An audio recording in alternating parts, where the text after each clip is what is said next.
पानी का मटका, हंडा, भले तुम्हारे घर में नल से पानी आ रहा हो, आरओ का पानी आ रहा हो, तुमने आरओ लगा रखा हो, और उसके नीचे एक छोटा सा हंडा, मटका, कुछ भी छोटा सा घड़ा, कुछ भी रखना जरूर चाहिए।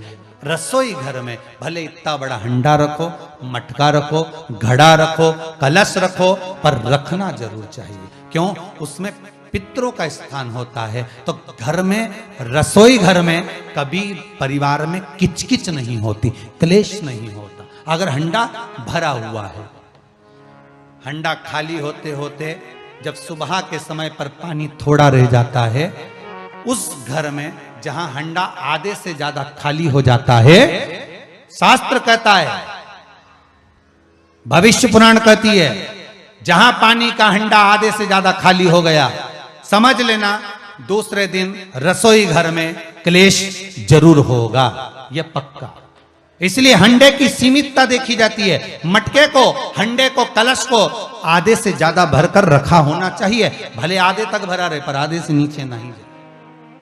उस घर में अब माताएं पूछती हैं, पंडित जी हमारे घर में बहुत क्लेश है, हमारी बहू सुनती नहीं, बहू के हमारी सास नहीं सुनती। क्लेश हो कहां से रहा है? जब तुम लड़की पसंद करके आई, उसका पांव देख के आई, 25 बार फोटो देखा, अपनी रकम तोड़वा तोड़वा के बहू को सोने की रकम चढ़वा दी, खुद ने अच्छी साड़ी नहीं पहनी, 10-10 हजार का सूट चढ़ा दिया, चुन्नी बेस, डब्बा दिया तैयार होने का, चप्पल दी नाप की, चूड़ी का नाप मंगवाया, इतना प्रेम, और घर पे आके जगदम्बा हो गई। कारण क्या है? इतना क्लेश कहां से आ गया? जब तुमने पसंद करी, तुमने देखी, लड़की वालों ने यहां देखा, लड़के वालों ने वहां देखा, जब एक दूसरे को देख के सब बात हुई है, संबंध हुआ, रात भर बात चली, फिर क्या हो गया? यहां तो रोज फोन लगाती थी, मम्मी ये वाली साड़ी तैयार कर लो। हाँ बेटा कर ले, ऐसी बात सास और बहू में चले। चूड़ी का नाप भेज दीजिए, चोली का नाप भेज देना, और मैंने डब्बा तैयार कर लिया है, मैंने वीडियो कॉल में दिखाया, देख ले, यही है।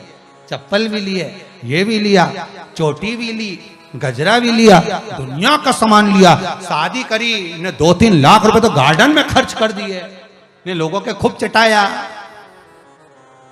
2-3 लाख रुपए खाने में खर्च कर दिए, गिफ्ट भी दिया मेहमानों को। जब इतना खर्च करा, इतनी जोरदार बातचीत थी, फिर आखिर 1-2 साल में ऐसा क्या हो जाए कि ये जगदम्बा ने ये कात्यायनी हो जाए? कारण क्या है? वो कारण तो ढूंढो। अरे बोलो तो सही है कि नहीं है?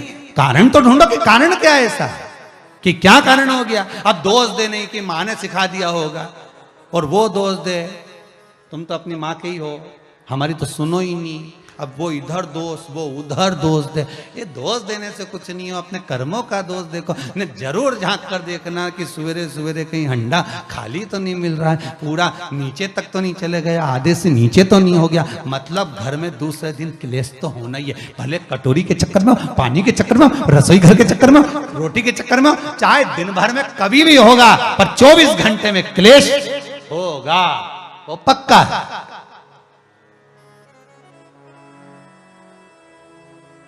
थोड़ा भरा, क्यों भरकर रखा जाता है मटका? क्यों भरकर रखते हैं हंडा? क्यों कहा जाता है कि जिस समय वास्तु पूजन होता है, पितरों के लिए पूजन करी जाती है, तो हंडा भरा जाता है, नया कोरा मटका, नया हंडा वास्तु पूजन में भरा जाता है। क्यों?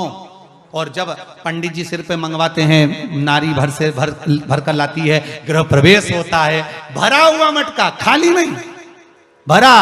और जब भरवाते तो इतना भरवाते कि उसका पानी उंडेलना चाहिए, वास्तु पूजन का नियम है। जिस समय मटके को भरकर लेके आते हैं घर के अंदर, कलश भरकर लेके आते हैं, वास्तु प्रवेश करते हैं, गृह प्रवेश करते हैं, तो मटका इतना भरा जाता है, उसका पानी बाहर ढुलना चाहिए। और जब लेकर आए तो झलकता हुआ पानी होना चाहिए। नारियल रखे, आम का पत्ता रखे तो पानी गिरता रहे। पर माताएं तो अपने फैशन में नहीं, डेंटिंग पेंटिंग कराए तो पानी गिर जाए तो वही नाराज हो जाए, बेचारा पंडित जी की हालत खराब कर कि तुमने इतना पानी क्यों भरा, कम नहीं भर सकता था हमारा पूरा।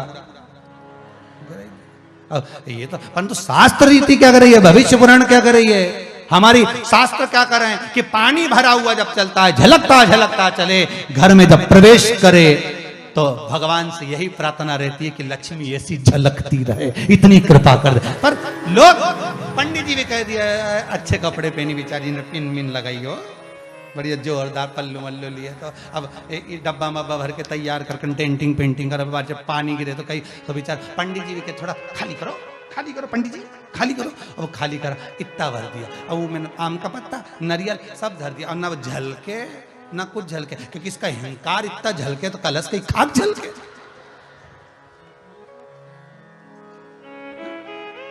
ये तो गृह प्रवेश कर रही तो अपने आप को ऐसी समझ रही कि महारा बराबर कोई नहीं बनाया ऐसी, और ऊपर से के फोटो खींचने वाला, फोटो खींचने। अभी इसका अहंकार इतना झलके तो कलश के खाक झलके। अब जो झलकना वो तो झलका ही नहीं, न झुमका झलका, और कहा मतलब का झलका है सो झलके सो।